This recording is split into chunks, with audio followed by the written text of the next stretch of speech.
বিস্ময়কর একটা ঘটনা ঘটে গেছে, অলৌকিক। প্রতিদিন দেখি বলে কিছু মনে হয় না। সারাটা দিন কেমন আলো ছিল, এখন ওই আলোটা নাই, রাত হয়ে গেছে, অন্ধকার। হয়েছেটা কি? সহজ উত্তর, সূর্য ডুবে গেছে। আমি আপনার সাথে চ্যালেঞ্জ, সূর্য ডুবে নেই। আপনি একটু উঠেন এখান থেকে 100 ফিট উপরে, দেখবেন সূর্য দেখা যায়। বুঝেন নাই? সূর্য তো আসে, তো কি হয়েছে? অন্ধকার হয়ে গেল কেন?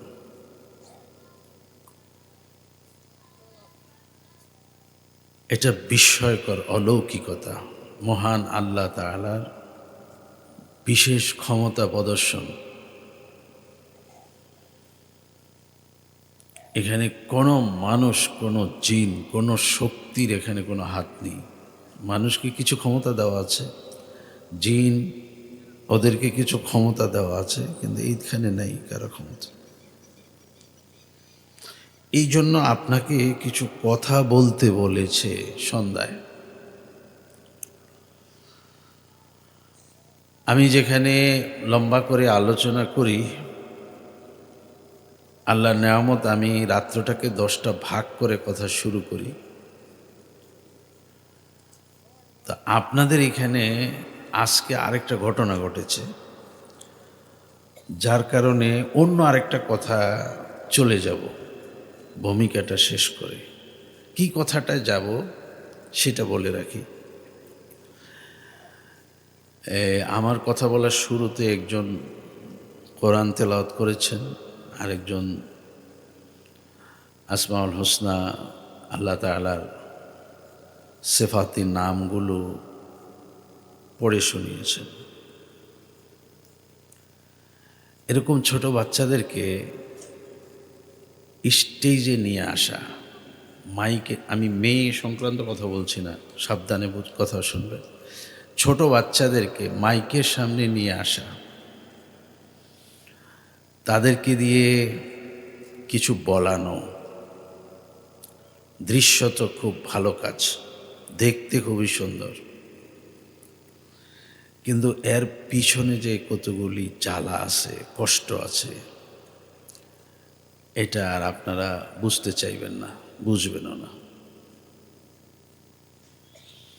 শোনেন, একটা বাচ্চা পড়ে গেছে 5-এর ভিতরে, চলে গেছে 40 ফুট নিচে।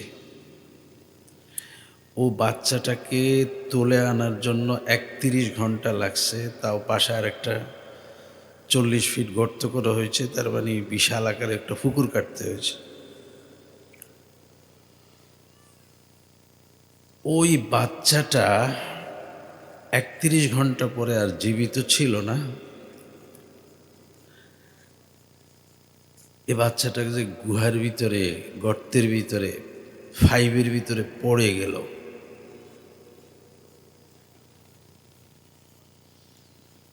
বাচ্চার মা, বাচ্চার বাবা সকালে কি কিছু দোয়া কালাম পড়েছিলেন যে এই বিপদটা না হোক?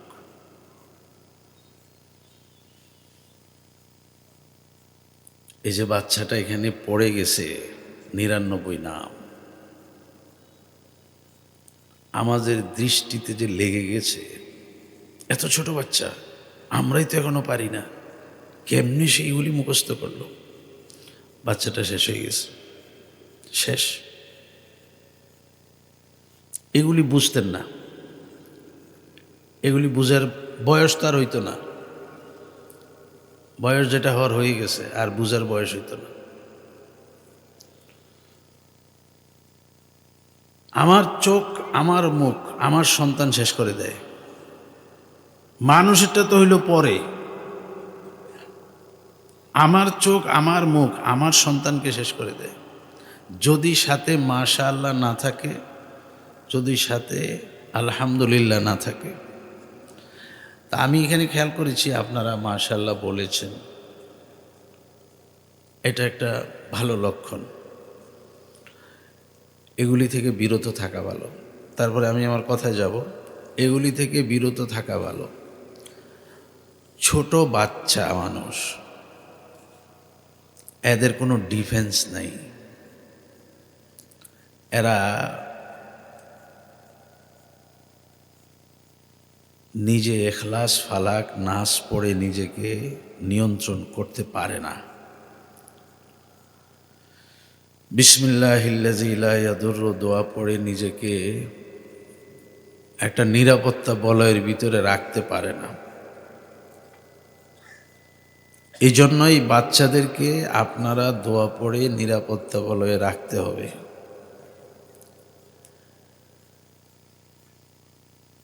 প্রদর্শনী দিবেন না। ছোট বাচ্চাদের কথা কাউকে কিছু বলিয়েন না। আমার ছেলে 5 বছরে কোরআন শরীফ মুখস্থ করে ফেলছে, মানে মাত্র বয়স 5। যদি আপনি এভাবে বলেন, বাচ্চাটা ক্ষতি হয়ে যাবে। আপনারা দেখবেন একটা সিরিয়াল আছে মাদ্রাসায়, 10 পারা নাজেরা পড়েছে, 10 পারা মুখস্থ করেছে, মাদ্রাসা যায় না। স্কুলে ক্লাস 1-2 পর্যন্ত ভালো, 3-4 বছর যায় না। এখন মসজিদের ইমাম সাহেব খতিব সাহেবের কাছে নিলেন, হুজুর আমার ছেলেটা তো মেয়েটা তো ভালো ছিল, ক্লাসে তো খুব ভালো ভালো পরীক্ষা দিত, আজকে 1 মাস ধরে যাইতে চায় না, মাদ্রাসা স্কুল যাই বলে।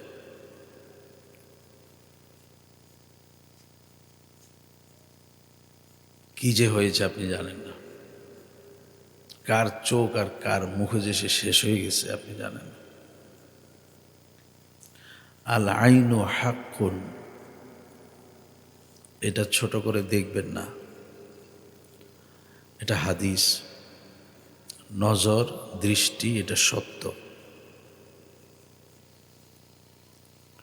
এটা মাটিকে স্বর্ণ করে যদি নেক নজর হয়, স্বর্ণকে মাটি করে যদি এটা বদনজর হয়। সবার নজরের একই অবস্থা, কারোটা ভালো কারোটা খারাপ এটাও বলিয়েন না। যেমন সমাজে আমরা একটা কথা বলি, অমুক বাড়ির চাচার চোখ ভালো না, অমুক বাড়ির চাচির চোখ ভালো না। কি সমস্যা? ওই কিছু দেখলে নষ্ট হয়ে যায়। না না না, ওটা কে বলেছে আপনাকে? চোখ আপনারটাও খারাপ, আমারটাও খারাপ। যেই চোখের সাথে মাশাআল্লাহ নাই, যেই চোখের সাথে আলহামদুলিল্লাহ নাই, এই চোখটাই খারাপ। বুঝে গেছেন না কথা?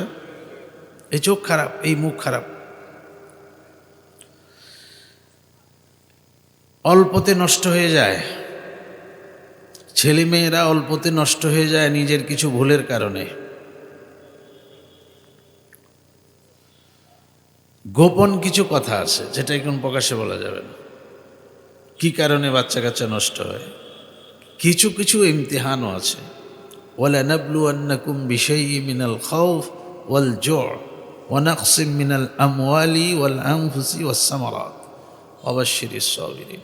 এখানে কিছু কথা আছে, আল্লাহর পক্ষ থেকে কিছু বিষয় আছে। আচ্ছা, এটা ব্যতীত আমার ভুলটাই বেশি। হামদান يوافي نعمته ويكافي مزيده سبحان الله وبحمده عدد خلقه ورضا نفسه وزنة عرشه ومداد كلماته رب اشرح لي صدري ويسر لي أمري واحلل عقدة من لساني يفقه قولي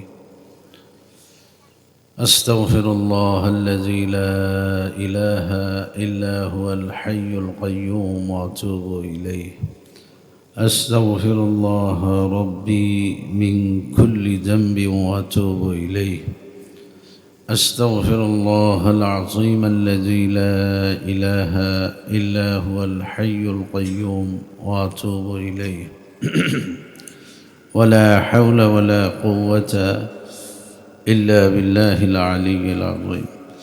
اللهم صل على محمد النبي الأمي وعلى آله وسلم تسليما. اللهم صل على محمد كلما ذكره الذاكرون وكلما غفل عن ذكره الغافلون. اللهم صل على محمد بعدد كل داء ودواء وبعدد كل علة وشفاء. اللهم صل على محمد وعلى آل محمد كما صليت على إبراهيم وعلى آل إبراهيم إنك حميد مجيد. اللهم بارك على محمد وعلى آل محمد كما باركت على إبراهيم وعلى آل إبراهيم إنك حميد مجيد. اللهم ترحم على محمد وعلى آل محمد كما ترحمت على إبراهيم وعلى آل إبراهيم إنك حميد مجيد. اللهم تحنن على محمد وعلى آل محمد كما تحننت على إبراهيم وعلى آل إبراهيم إنك حميد مجيد. اللهم سلم على محمد وعلى آل محمد كما سلمت على إبراهيم وعلى آل إبراهيم إنك حميد مجيد. أعوذ بالله من الشيطان الرجيم. بسم الله الرحمن الرحيم. الحمد لله رب العالمين. পড়েন আপনারাও। الحمد لله رب العالمين الرحمن الرحيم مالك يوم الدين إياك نعبد وإياك نستعين اهدنا الصراط المستقيم صراط الذين أنعمت عليهم غير المغضوب عليهم ولا الضالين. آمين. بسم الله الرحمن الرحيم. قل هو الله أحد الله الصمد لم يلد ولم يولد ولم يكن له كفوا أحد. بسم الله الرحمن الرحيم. قل أعوذ برب الفلق من شر ما خلق ومن شر غاسق إذا وقب ومن شر النفاثات في العقد ومن شر حاسد إذا حسد. بسم الله الرحمن الرحيم. قل أعوذ برب الناس ملك الناس إله الناس من شر الوسواس الخناس الذي يوسوس في صدور الناس من الجنة والناس. سبحان ربك رب العزة عما يصفون سلام على المرسلين والحمد لله رب العالمين. سبحانك لا علم لنا إلا ما علمتنا إنك أنت العليم الحكيم. وسبحانك لا فهم لنا إلا ما فهمتنا إنك أنت الجواد الكريم. আল্লাহ তাআলা এখনো হায়াতে বাঁচিয়ে রেখেছেন, আলহামদুলিল্লাহ। এতটুকুন সুস্থ আল্লাহ আমাদেরকে রেখেছেন। আমরা এখনো চোখে দেখি, কানে শুনি, কথা বলতে পারি, হাঁটতে পারি। ইন্দ্রিয়গুলো এখনো সচল সুচারুরূপে কাজ করে যাচ্ছে। নেয়ামতের শুকর, আলহামদুলিল্লাহ। অসুস্থ আমরা এখানে, বাড়িতে, হাসপাতালে, আল্লাহ আমাদেরকে পরিপূর্ণ সুস্থতা দান করেন।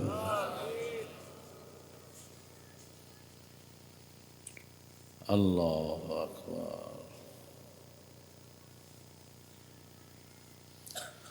সালাতুল মাগরিবের পর গুরুত্বপূর্ণ একটি সময়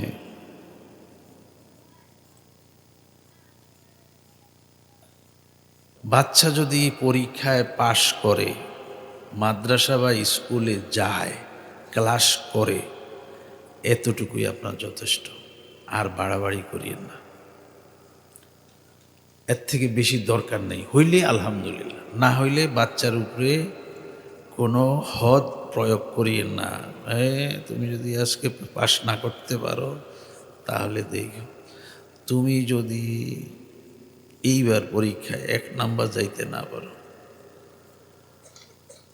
তাহলে আর তোমার এই বাড়িতে জায়গা নেই।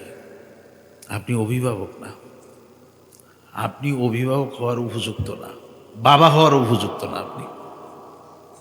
এগুলি কি বলেন? এগুলি কি কথা? সন্তান শেষ করেছেন তো আপনি। 1 নাম্বার 2 নাম্বার কি দিবে? খাটা খাইবেন নি 1 নাম্বার 2 নাম্বার দিয়ে? কি করবেন 1 নাম্বার 2 নাম্বার দিয়া? ছেলে স্কুলে যাক বা মাদ্রাসায় যাক, এতটুকুই যথেষ্ট। এগুলি অভিজ্ঞতা লুব্ধ কথা, বাস্তব বাস্তব দেখে দেখে বলা কথা। অত ভালো হওয়া তো সবার দ্বারা সম্ভব না, এটা তো কয়েকজনই হবে। তবে এটা মনে রাখিয়েন, এটা আমি বলেছি, আলহামদুলিল্লাহ দেখেছি। যেহেতু একটা মাদ্রাসায় থাকি, সেই সুবাদে এরকম ছাত্রদের হালাত জানি, অভিভাবকদের হালাত জানি। এটাও একটা মাদ্রাসা, ওই মাদ্রাসা কেন্দ্রিক মাহফিল, বলা যায় এই ময়দানে কথা এগুলি। আর আপনারা সব আমাদের নিজের মানুষ, আপনাদেরকে নিয়ে বারবার বসি, যার কারণে সুবিধা। নতুন জায়গায় এইসব কথা বোঝানো মুশকিল হবে। একটা ছাত্র এসে বলতেছে, হুজুর আমি পড়া মুখস্থ হয় না। এটা তো নতুন কিছু না, এটা তো অনেক মানুষই বলে। তা আমি বলি যে পড়া মুখস্থ হয় না, ঠিক আছে, এটা তো স্বাভাবিক ঘটনা, অস্বাভাবিক কিছু না। তুমি একা না তো, এরকম আরও অনেক আছে। তবে তুমি 10 বার পড়ে দেখো মুখস্থ হয় কি না। কয়বার পড়েছ? 3-4 বার পড়ছে। বললাম 10 বার পড়ে দেখো। তিলকা আশারাতুন কামিলা, একটা সংখ্যা, এটা বরকতউল্লাহর সংখ্যা, পড়ে দেখো। তো 10 বার পরে একদিন এসে বলছে, হ্যাঁ হুজুর আমার এখন মুখস্থ হয়, বাকি সমস্যা আরেকটা। কি সমস্যা? আমার এখন সমস্যা হচ্ছে এগুলি মুখস্থ হয়, পিছনেরটা কিন্তু থাকে না। ঠিক আছে, মুখস্থ করে যাও, ক্লাসে তার মাইর খাও না এখন আর। কয় না, ঠিক আছে মুখস্থ করে যাও। হুজুর ও মুখে যে 2 বার পড়লে হয়ে যায়, ক্লাসে হুজুরে কইলে মুখস্থ হয়ে যায়, আমার যা হয় না। আমি তুমি পড়ে যাও, পড়ে যাও। যে 1 বার পড়ে মুখস্থ হয়ে যায়, 2 বার পড়ে মুখস্থ হয়ে যায়, ক্লাসে শুনে মুখস্থ হয়ে যায়, আল্লাহ তার থেকে বেশি বড় খেদমত দেবে তোমারে দিয়া। এই হাকিকত বুঝতে তো সময় দরকার। 1 নাম্বার আমার বলা 1 নাম্বার পরীক্ষা পেল, এটা কি দরকার আপনার? শুধু পাশ করে কিনা এটা দেখেন, আর বেশি দরকার নেই। আমি তো বলি ক্লাসে বসে কিনা শুধু এতটুকু দেখেন। যেই জামানা, শুধু ক্লাসে মাদ্রাসা স্কুলে যায় কিনা একটুক দেখেন। বাকিটা হইলে আলহামদুলিল্লাহ। সবাই 1 নাম্বার হবে না, 2 নাম্বার হবে না। বৎসনা দিবেন না। ছেলেরা কথা নিতে পারে না, মেয়েরা কথা নিতে পারে না। এখন হজম করার শক্তি নেই, আমারও নেই, আপনারও নেই। দেখেন রাস্তাঘাটের অবস্থা দেখেন, হাটে বাজারের অবস্থা দেখেন, নিজের ঘরের অবস্থা দেখেন। একটু একটু ভলিউম বাড়াইয়া যদি কথা বলেন, একটু পাওয়ার, একটু গরম দিয়ে যদি কথা বলেন, একটু উঁচা আওয়াজে, সব বিরক্ত হয়ে গেছে, সব রাগ হয়ে গেছে। নিতে পারে না এখন, ধমক টমক কেউ নিতে পারে না, না সন্তান, না স্ত্রী, না পরিজন, আত্মীয় স্বজন। আপনারা, আমরা একটা কথা জানি এখন, আপনি বলার কে? আপনি বলার কে? আপনি এখন এই রাস্তায় যান, কয়েকটা ছেলেকে যদি বলেন, এই এখানে ওয়াজ হইতেছে, তোমরা এখানে গপ করো, বলে দিবে আপনি বলার কে? আপনি বলার কে? এটা সমাজ। এখন কথা নেওয়ার শক্তি নেই কারো। এটা হারাই গেছে, এই নিয়ামত হারাই গেছে। আগের দিনে কি বলা হইতো, আগের দিনে বলা হইতো আচ্ছা মুরব্বীরা একটা কথা বলছে থাক ব্যাস। এখন মুরব্বী তো নাই, মুরব্বী মানার সেই যোগ্যতা, আবার আমিও সেই পর্যায়ে নেই, ওরা ওই পর্যায়ে নেই। এখন কথার ভাগ ভাগ যেটা কথা যেটা, এটার মধ্যে যে কি পরিমাণ ঘষা মাজা দরকার এখন, নিজের ছেলের ব্যাপারে, নিজের স্ত্রীর ব্যাপারে, নিজের আত্মীয় স্বজনের, নিজের ছাত্র ব্যাপারে। আল্লাহ, আমার ছাত্র, আমি যদি বলি তুই গাদা গাদায় থাকবি, মানুষ হইতি না।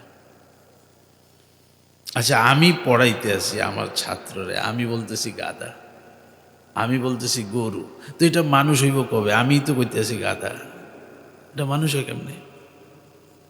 এটা মানুষ হওয়ার কোনো যোগ্যতাই তো রাখলাম না আমি, মানুষের সিফাতে তো তার মধ্যে নাই,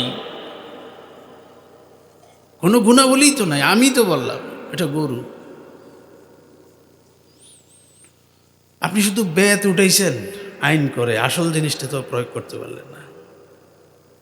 শালীন ভাষা এটা বাধ্যতামূলক, স্কুলে মাদ্রাসা এটা বলে দেন, শালীন ভাষা যারা পড়াইতে পারবে তারা শিক্ষক, বাকিরা চলে যান।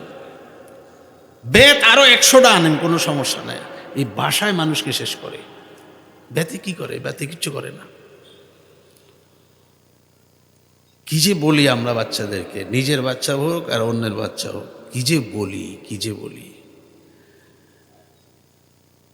তো ভাই এগুলি শব্দ তো প্রয়োগ করার আগে চয়ন করা লাগে। আমি আমার জন্য ওয়াজ করি আলহামদুলিল্লাহ, আপনারা শুনতেছেন এইটুকু, ওয়াজটা আমার জন্য।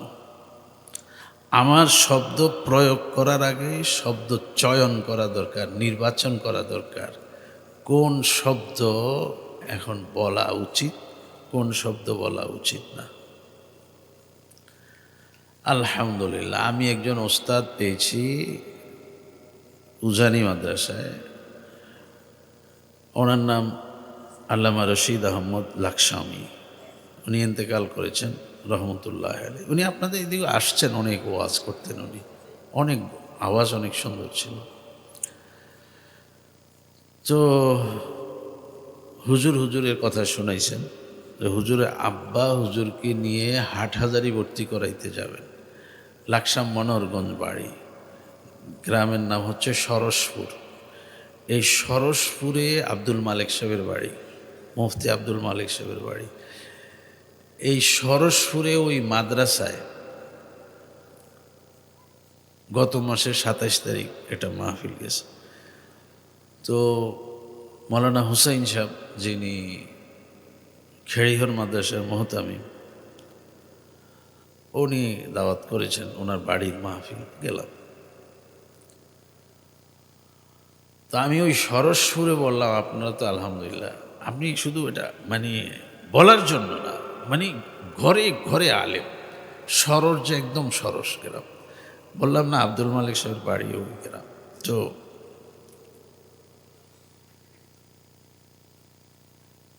ওনার আব্বা লাকসাম হুজুর, বললে এখন এতটুকু বুঝবেন, লাকসাম হুজুরের বাবা আপনাদের উজানির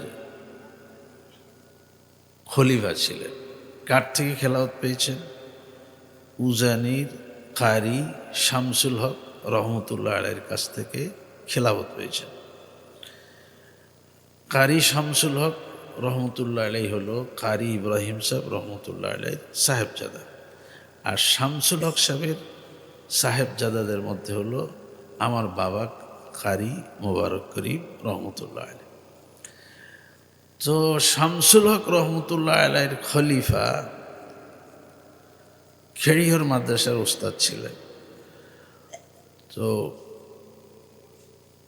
রশিদ সাহেব লাকসামের হুজুরকে হাটহাজারি নেবেন ভর্তি করার জন্য। লাকসাম জংশন, রেলওয়ে জংশন, এখান থেকে ট্রেনে উঠবেন, উঠে চট্টগ্রাম যাবেন। তা আগের মানুষ তো আপনারা জানেন, ট্রেন একটা মিস হলে আর সারাদিনে মিস, সর্বোচ্চ 2টা ট্রেন থাকে, 3টা ট্রেন থাকে। তো ট্রেনের অপেক্ষায় স্টেশনে হুজুর আর হুজুরের বাবা নুরুজ্জামান রহমতুল্লাহ আলাই, মৌলানা নুরুজ্জামান রহমতুল্লাহ আলাই, উজানির আমার দাদা হুজুরের খলিফা ছিলেন, লাকসাম হুজুরের বাবা। খুঁজে পাইতেছেন না, ট্রেন চলে আসছে, বাচ্চা মানুষ কোন দিকে গেছে পাইতেছে না। এখন ট্রেন তো 5-7 মিনিট থাকবে, 10 মিনিট থাকবে, কিন্তু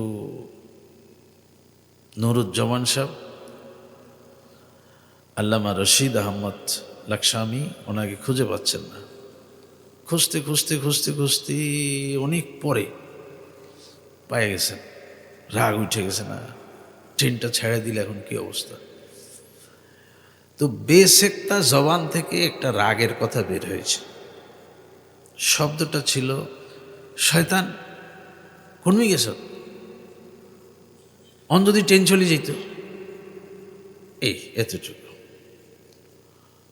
তো গাড়িতে উঠছেন, হাটহাজারি গেলেন। রাতে একজন, উনিও নুরুজ্জামান সাহেবও হাটহাজারি পড়েছেন, যার কারণে ওস্তাদদের সাথে পরিচিত, এক রুমে ছিলেন।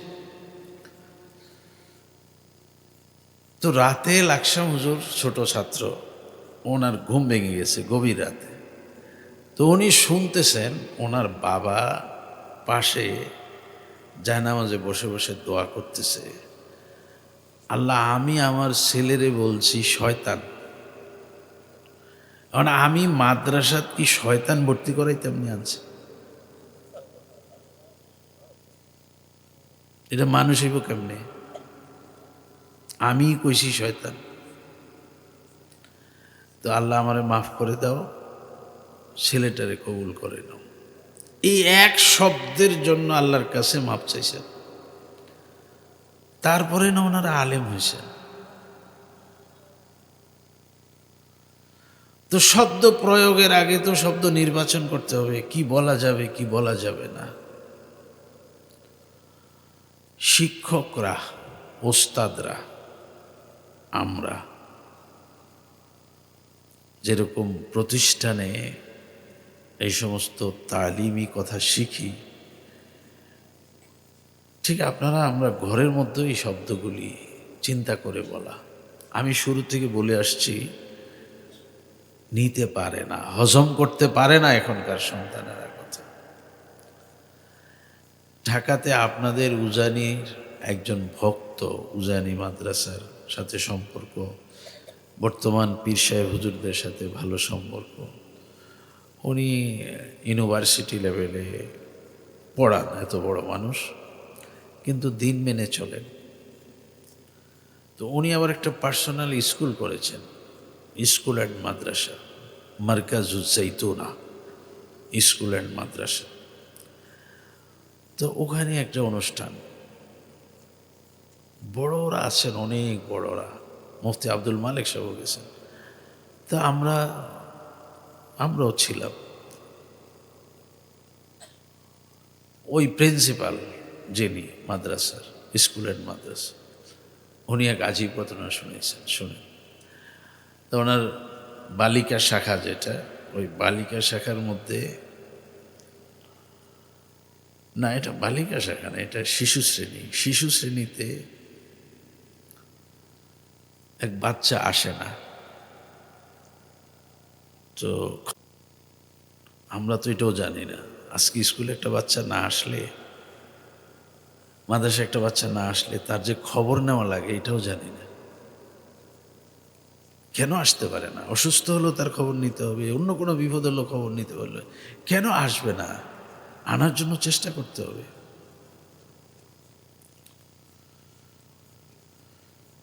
তো কেন আসতেছে না? তার অভিভাবকরে ফোন দিছে। তো অভিভাবক বলেছে, আপনারা হয়তো জানেন না, কালকে একটা ঘটনা ঘটেছে আপনাদের স্কুলে, মাদ্রাসায়, এই জন্য বাচ্চা যেতে চাচ্ছে না। কি ঘটেছে? যেই হুজুর, যেই শিক্ষক পড়াইতেছিলেন, ছোট ছোট বাচ্চাদের সাথে তো মিলে জুলে পড়াইতে হয়, খুব রং করে পড়াইতে হয়। দেখেন না নুরানি মাদ্রাসার ভাষা কি সুন্দর, কারি বেলায়েত সাহেব রহমতুল্লাহ আলাই এই চিন্তা করে করে শব্দগুলি ঠিক করেছেন।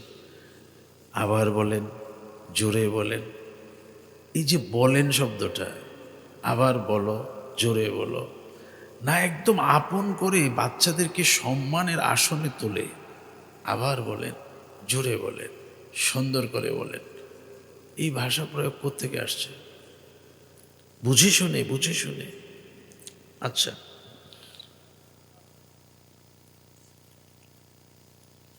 তো মেয়ের, ওই ছোট মেয়ের অভিভাবক ফোন ধরেছে, বলেছে কালকে একটা ঘটনা ঘটেছে, এই জন্য বাচ্চা যাচ্ছে না।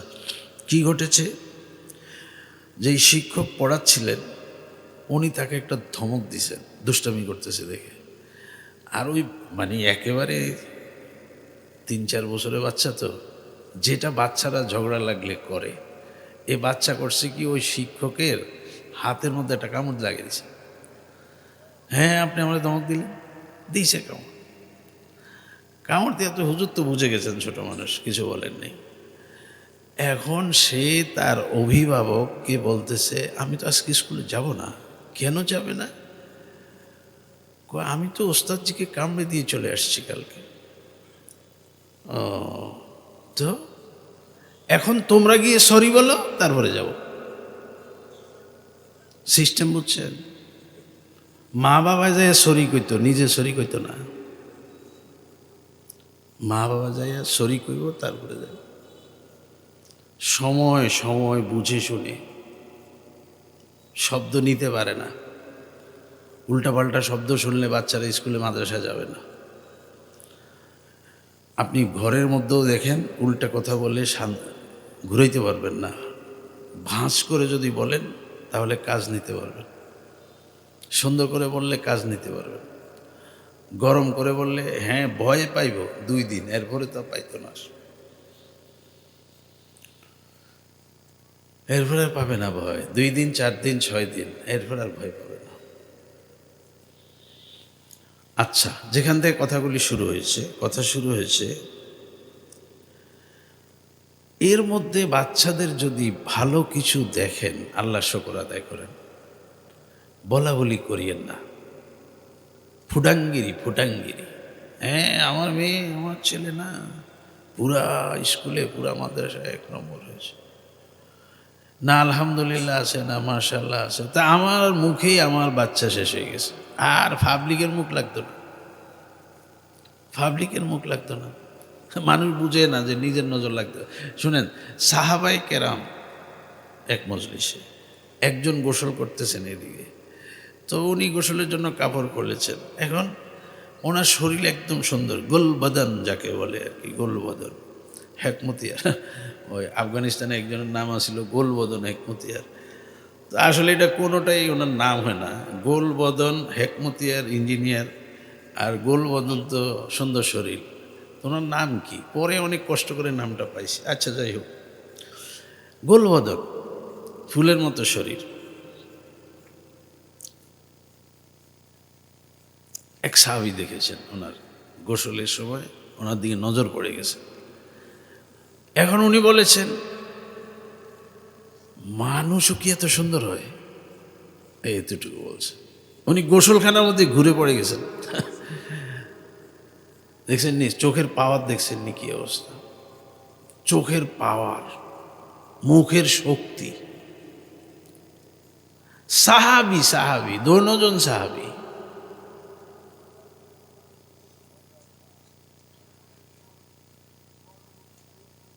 কত সতর্ক!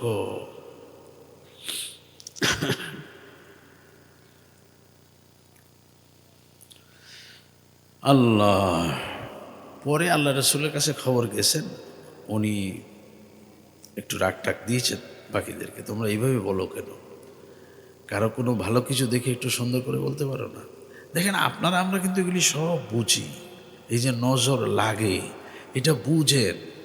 এই যে ফসল লাগাইছেন জমিনে, একটা ভিসা, ঠুন্ডা ভিসা, ঠুন্ডা ভিসা, এটা কি? ফসলও লাগাইছেন কা? কোন আপনারা কোন পরে আমাকে, এটা কেন লাগাইছেন?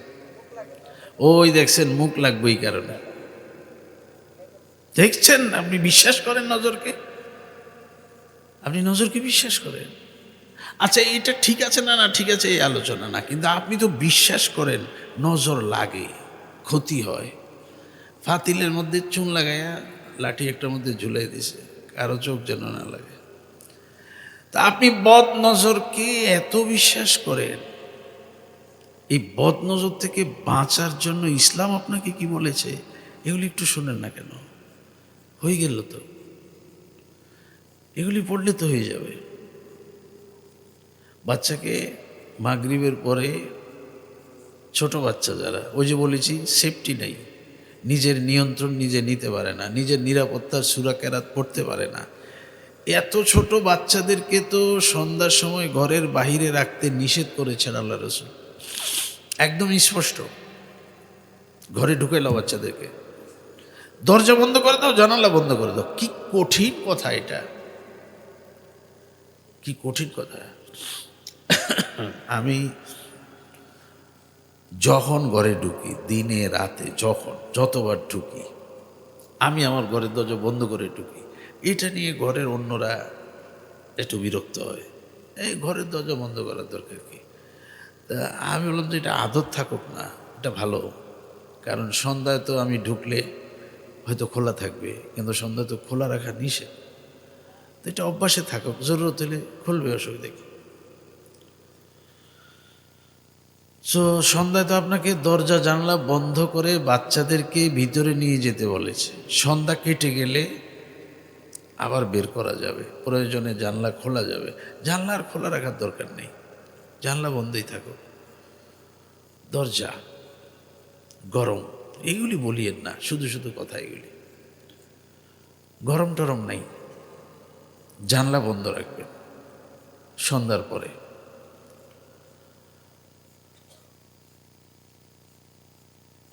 এখন যে রাত, শুরু করেছিলাম যে কথা দিয়ে, একটা ভয়ঙ্কর বিভীষিকাময় অধ্যায় শুরু হয়েছে। অনিষ্ট আর অনিষ্ট, বিপদ আর বিপদ, এই সবগুলি বিপদের নাম ধরে ধরে সূরা নাজিল হয়েছে। ইখলাস, ফালাক সন্ধ্যায়, মানে তিনোটা, ইখলাস, ফালাক, নাস, মাগরিবের পরে, ফজরের পরে পড়তে হবে, ফু দিতে হবে হাতে। শরীর যতটুকু পান মুছতে মুছতে নিচের দিকে চলে যাবেন। এটা করতে হবে 3 বার। মাগরিবের পরে 3 বার, ফজরের পরে 3 বার, রাতে শোয়ার সময় 3 বার, জোহরের পরে, আসরের পরে, এশার পরে তেলাওয়াত করতে হবে একবার একবার। মশাও নাই, ফুও নাই।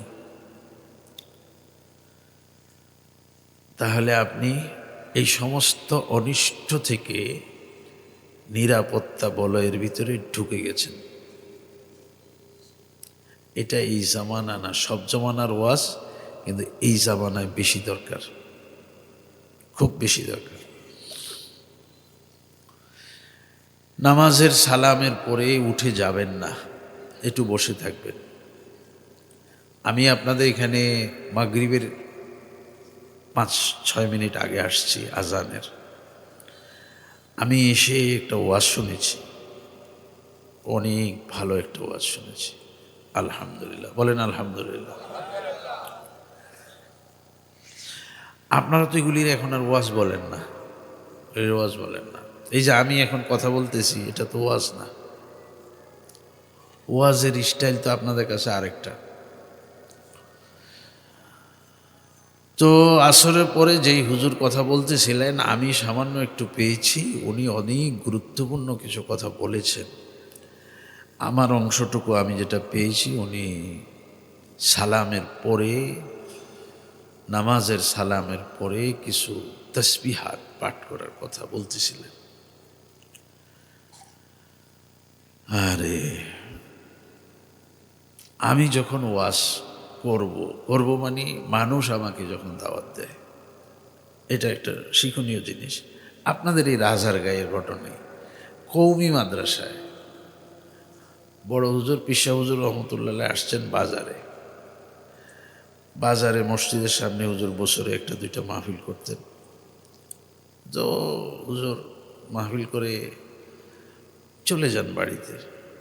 সকালে আমি মাদ্রাসার দিকে যাচ্ছি, হুজুর বলতেছি, রে রাজারগাঁও কওমি মাদ্রাসার এরা তোরে যাইতি কইছে।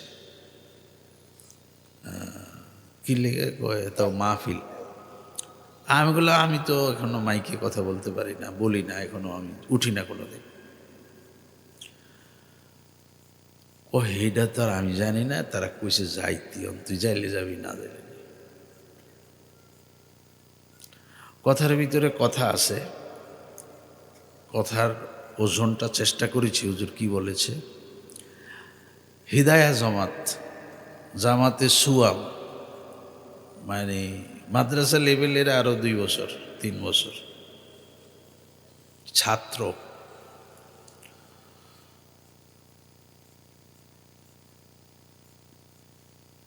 মুশকিল মুশকিল মুশকিল। তা আমি একজনকে জিজ্ঞাসা, যেই জন্য বলা, আমি একজনকে জিজ্ঞাসা করেছি ওয়াজ কেমনে করে। উনি অনেক বড় ব্যক্তি। আমার যে হুজুর করলো ওয়াজে যাওয়ার লেগে, আমি কি কমো, আমি তো আর ওয়াজ জানি না। এই দেখেন, উনি জীবনের শুরু কথা আমাকে বলে যে ওজুর ফরজ কয়টা, সুন্নত কয়টা, এগুলি কইও তুই তো সার মাইকে যায় কইও ওজুর ফরজ 4টা, এটা বলো, এটাই তো আছে। এই ছোটকালে এই ধারণাটা পাইছি, নাহলে কিন্তু বিপদে পড়ে যেতাম। যদি কইতো ইসুফ জুলেখার কিচ্ছাটা কইও, তাইলে কিন্তু আরেক মোড়ে ওয়াজ শিখানো হইতো। কিন্তু এমন জায়গায় ওয়াজটা শিখাইছে, ওজুর ফরজ আর ওজুর সুন্নত বললো তো হয়ে যাবে, ওয়াজ তো হয়ে যাবে। তো মহতারাম, আমার কাছে ভালো লেগেছে যে কথাটা বলার জন্য এই ভূমিকাটা আবার বললাম। সেটা হলো হুজুর নামাজের পরে জিকিরের কথা বলেছেন, কিছু মাসনুন জিকির। তো সালামের পরে, ফজরের পরে একটু আরেকটু বেশি সময় বসে থাকেন, মাগরিবের পরে আরেকটু বেশি সময় বসে থাকেন। বসে থাকলেই জবান থেকে জিকির আসবে, কথা আসবে, সূরা কেরাত আসবে, দোয়া কালাম আসবে। ইখলাস, ফালাক, নাস 3 বার 3 বার 3 বার। ছোটদেরকে পড়ে ফু দিবেন, বাচ্চাদেরকে নিজে পড়ে নিজেকে ফু দিবেন। আউযু বিকালিমাতিল্লাহি তাম্মাতি মিন শাররি মা খালাক, এটা 3 বার পরে বাচ্চাদেরকে ফু দিবেন। ক্ষতিকর জিন শয়তান, ক্ষতিকর মানুষ, ক্ষতিকর নজর দৃষ্টি থেকে আল্লাহ বাচ্চাদেরকে হেফাজত করবেন। ঘর থেকে যখন বের হবেন, বিসমিল্লাহি তাওয়াক্কালতু আলাল্লাহ ওয়ালা হাওলা ওয়ালা কুওয়াতা ইল্লা বিল্লাহ। আপনিও নিরাপদ, বাড়িও নিরাপদ, বলেন আলহামদুলিল্লাহ। দেখেন কি মুসিবত এখন, কিন্তু বলা হয় যে নিরাপদ। আমি এই কাজটা কেন পারবো না বলেন? বাড়ির চতুর্দিকে ওয়াল, তারপরে আবার কাটা তার, তারপরে আবার গ্লাস ভাঙ্গা, তারপরে আবার তার কাটা ফেরেক, সামনে কুকুর, সামনে দারোয়ান, সিসি, এরপরও বাড়ির নিরাপত্তা নাই। বাড়ির নিরাপত্তা নাই, কাজের মাইয়া দুজনে মাইরে দিয়ে গেছি শেষ। হ্যাঁ, কার কাছে বাড়ি থুয়ে গেছে? আল্লাহর কাছে রাইখা যান না, তুই তো নিরাপদ থাকে। বিসমিল্লাহি তাওয়াক্কালতু আলাল্লাহ ওয়ালা হাওলা ওয়ালা কুওয়াতা ইল্লা বিল্লাহ। এই ছোট্ট কাজটা পারি না, মনে থাকে না। তো বাড়িঘর কার কাছে থুয়ে গেলেন? কার কাছে? চোর ঢুকে না, ডাকাত ঢুকে না, সাপ ঢুকে না, ক্ষতিকর জিন ঢুকে না, আপনি যেগুলি দেখেন না এগুলিও ঢুকে না, যদি শুধু বলতে পারেন বিসমিল্লাহি তাওয়াক্কালতু আলাল্লাহ ওয়ালা হাওলা ওয়ালা কুওয়াতা ইল্লা বিল্লাহ। বলেন দেখি কি বলবেন?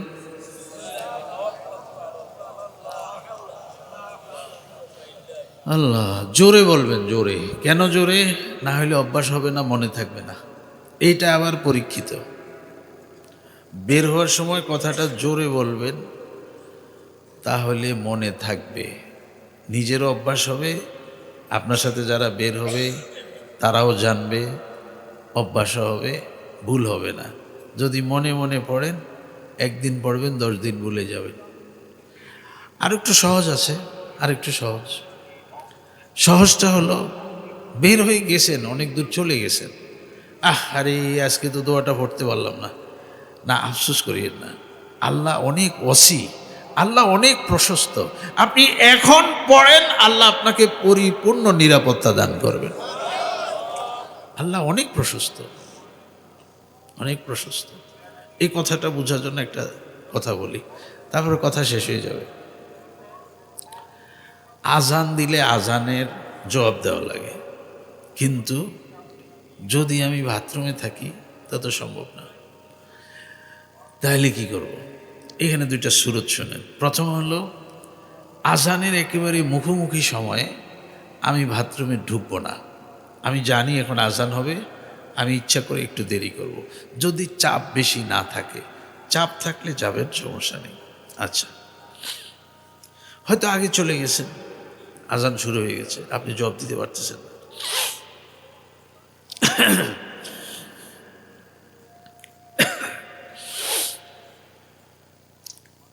আপনি মনে মনে ভাবতেছেন, হুজুর এইটা কি খেয়াল করছিনি কোনো দিন? আপনি এটা এমনি বলতেছেন, আমরা তো এটা খেয়ালও করি না। না না না, এটা খেয়াল না করলে কোনটা খেয়াল করবেন? আপনি মুয়াজ্জিনের ফজিলতের কথা শুনেন নাই? মুয়াজ্জিনকে আল্লাহ এত ফজিলত দিলেন, এই মুয়াজ্জিনের মানে তার জন্য জান্নাত ওয়াজিব হয়ে যায়। আর আপনি যদি খোঁজেন দুনিয়াতে মানুষের মৃত্যুগুলো একটু দেখি, কার মৃত্যু কেমন হয়, তাহলে দুই দল মানুষের মৃত্যু দেখবেন বড় সুন্দর। একদল মানুষ হচ্ছে মসজিদের মুয়াজ্জিন, আরেকজন হচ্ছে মাদ্রাসার কারি সাহেব, মক্তবের কারি সাহেব। এদের মৃত্যু যে কত সুন্দর! আল্লাহ, এই যে আপনাদের রাজারগার মুয়াজ্জিন মারা গেছে কোন সময় বলেন? হ্যাঁ, কোন সময় মারা গেছে? রাজারগাঁও বাজারের মুয়াজ্জিন কোন সময় মারা গেছে? শুক্রবারে। কেন শুক্রবারে মরে? আর দিন নাই? এলি সবাই কপালে জুটে না। আচ্ছা, যে কথা বলতেছি, মুয়াজ্জিনের এত দাম। আমি তো আর মুয়াজ্জিন না, মসজিদ আর এত মুয়াজ্জিন নেয় না। বলে তোমার আজানের শব্দগুলি যেগুলি মুয়াজ্জিন বলে, তুমিও ওগুলি বলো। মুয়াজ্জিনের যেই ফজিলত, তোমারও সেই ফজিলত। ওয়াসাত কত আল্লাহ! এখন মসজিদ থেকে আর বাথরুম থেকে বের হয়ে চিন্তা করলেন, আয় হাই, আজকে তো আর আজানের জবাবটা দিতে পারলাম না, এত ফজিলত। আব্দুল মালিক সাহেব লিখেছেন, একটু পরে হলেও আজানের জবাব দিয়ে দাও, আল্লাহ তোমাকে পূর্ণ সওয়াব দিয়ে দিবে। আল্লাহ পূর্ণ সওয়াব দিয়ে দিবে। এই জন্য কখনো যদি ভুলে যান, কখনো যদি দেরি হয়ে যায়, একটু পরে মনে হলে আজানের জবাব দিবেন। এটা বড় ঈর্ষণীয় ফজিলত, ঈর্ষণীয় ফজিলত। আল্লাহ এই ফজিলত থেকে আমাদের কাউকে যেন বঞ্চিত না করেন। ইনশাআল্লাহ আজানের জবাব দিব, বলেন ইনশাআল্লাহ। আল্লাহ আমাদেরকে তৌফিক দান করেন। এই জন্য আজানের জবাবের সময় কথা বন্ধ করে দিবেন। শুধু কথা বন্ধ করলে হবে না, জবাবগুলি আওয়াজ দিয়ে দিবেন, আল্লাহু আকবার, আল্লাহু আকবার। এখন কি হয়েছে? আপনার সাথে আরও যারা কথা বলতেছিল, এদের কথাও বন্ধ হয়ে গেছে, এদের কথাও বন্ধ হয়ে গেছে। আর এই লোক আজানের জবাব দিতেছে, আমরা কথা বলি কেন? আমরা কথা বলি কেন? তো তারাও জবাব দেবে। এই জন্য কিছু কিছু জিকির তো একটু আওয়াজ দিয়ে বলা ভালো, কিছু কিছু জিকির একটু শব্দ করে করা ভালো। তো মুহতারাম, আজানের জবাবের এই ফজিলত আমি যেটা বলতেছিলাম, ঘর থেকে বের হয়ে চলে গেছেন, হঠাৎ মনে হয়েছে আহারে আজকে তো বিসমিল্লাহ বলে বের হতে পারি না, আবার ফিরে আসা তো দুষ্কর না। যেখানে আসেন ওখানেই বিসমিল্লাহি তাওয়াক্কালতু ওয়ালা হাওলা ওয়ালা, বাস আল্লাহ নিরাপত্তা দিবেন, বাড়ির নিরাপত্তা দিবেন। আপনি যতটুকু যেতেছেন, যতটুকু যাবেন, আপনার নিরাপত্তা দিবেন। আর কি লাগে মানুষের? আর লাগেটা কি? ওই আফগানিস্তানে তো একটা যুদ্ধ থাকতো সারা বছর, আমরা সেই ছোটকাল থেকেই শুনি যুদ্ধ যুদ্ধ। একবার সোভিয়েত, এরপরে আমেরিকার সাথে। এই 50 বছর তো আমার জানা মানে মনে হয় যে এরা যুদ্ধই করতেছে। তো একজনকে জিজ্ঞাসা করা হয়েছিল যে এত গুলি, এত আওয়াজ, এত কিছু, তারপর আপনাদের খালি সামনে আগান, ঘটনা কি? এটা আপনাদের দেশে ঘটেছে ওই 5 তারিখ। তো এই যে সামনে আগান, ঘটনা কি? আপনার কি গুলি টুলিগুলির ভয় লাগে না? কই না, 2 কারণে ভয় পাই না। এক কারণ হচ্ছে আল্লাহ তো বলেছেন মৃত্যু যখন তখন হবে, তো এটা তো ঠিক আছে, আল্লাহ যখন মৃত্যু রাখছে তখন হবে। আরেকটা হলো আল্লাহর এই কথাটা আমি সচক্ষে একবার দেখছি। আল্লাহ যে বলছে যখন মৃত্যু হবে তখন, তো কি দেখছেন? আমি যুদ্ধ করতেছি, গুলি করতেছি, ওদিক থেকেও গুলি আসতেছে। হঠাৎ করে একটা গুলি আমার একদম বুক বরাবর আসছে, আইসে এটা জামার উপরে দিয়া স্লিপ কেটে আরেক দিকে গেছি গে। তখন আমি বুঝছি যে মৃত্যু যখন আছে তখনই না হবে, অন্য সময় তো হবে না। দেখছেন না, ঈমান আর ইয়াকিন আল্লাহ দেখায় দেয়। আপনি বিসমিল্লাহি তাওয়াক্কালতু আলাল্লাহ বলে বের হয়ে যান। আল্লাহর রাসূল বলেছে আল্লাহ আপনাকে আপনার বাড়িকে নিরাপত্তা দিবেন। আর কি লাগে? আর কি লাগে? আল্লাহ রাসূল যেহেতু বলেছে আল্লাহ নিরাপত্তা দিবে, তো কি একটা ক্রিটিক্যালি সময় পার করতেছেন। এখন কিরকম একটা হাঙ্গামার কাল যাইতেছে। এখন বাড়িতে কিচ্ছু হবে না ভাই, কুকুর রাখেন, বিড়াল রাখেন, সিসি ক্যামেরা রাখেন, সব থাক, এই সব কিছুর ভিতর দিয়েই আমি ঢুকতে পারবো। এখন কৌশল বের হয়ে গেছে। আপনার সিসি ভাঙতে কতক্ষণ লাগে, এটা ভাঙতে কতক্ষণ লাগে, ওটা নিরাপত্তা রাখেন, এটা সুন্নত। এই নিরাপত্তার মধ্যেও আল্লাহর সাহায্য, আল্লাহর সাহায্য। আল্লাহ তুমি হেফাজত না করলে হবে না। আবার ফিরে আসি, বাচ্চাদের কথা বলি।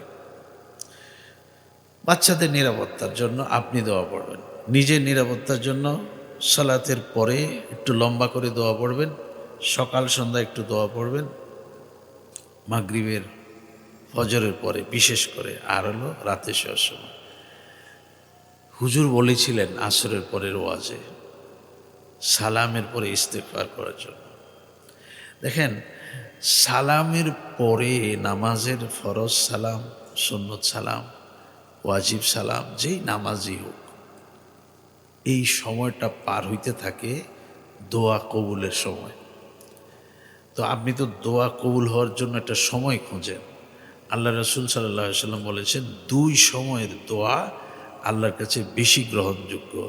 একটা হলো দুপুরের সালাত, নামাজের পরের দোয়া, আর একটা হলো জাওফের লাইল, গভীর রাত।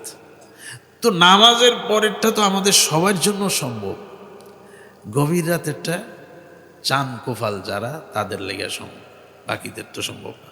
আচ্ছা, এখন নামাজের পরে কি একটু বসি না? তো বসি না, একটা দুইটা দোয়া, একটা দুইটা জিকির করেন না?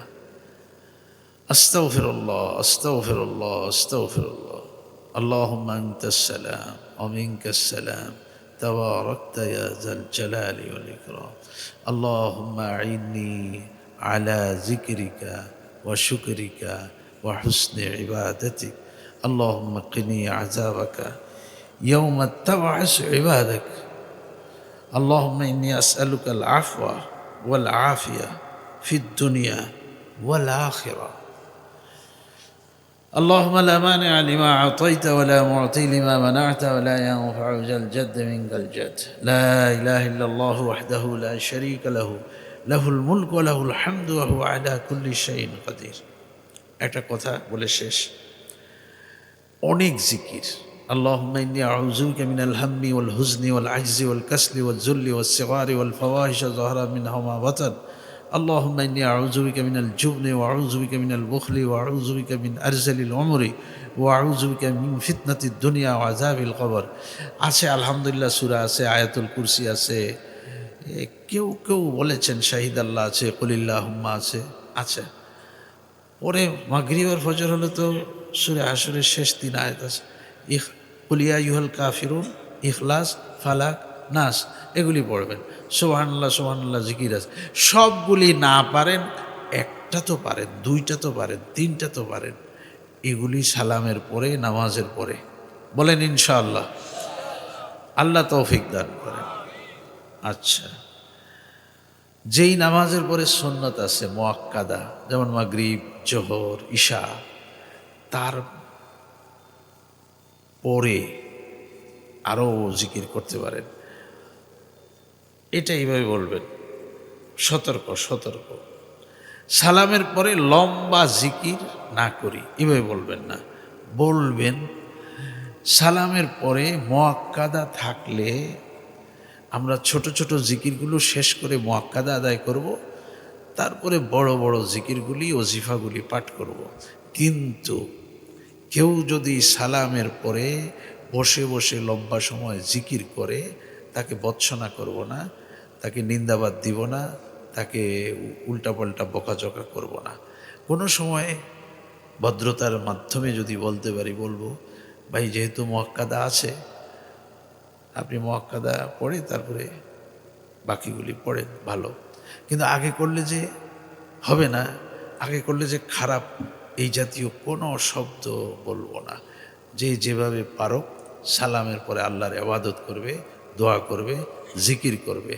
আল্লাহ আমাদেরকে সেই তৌফিক দান করেন। অনিষ্ট থেকে বেঁচে থাকার, বাচ্চাদেরকে অনিষ্ট থেকে বাঁচিয়ে রাখার আল্লাহ তৌফিক দান করেন। বাচ্চাদের সাথে ছাত্র হোক, নিজের সন্তান হোক, শালীন, ভদ্র, শরাফত, আল্লাহ এই ব্যবহারগুলি উন্নত ব্যবহার করার আল্লাহ তৌফিক দান করেন। ওয়া আখির দাওয়ানা আলহামদুলিল্লাহি রাব্বিল আলামিন।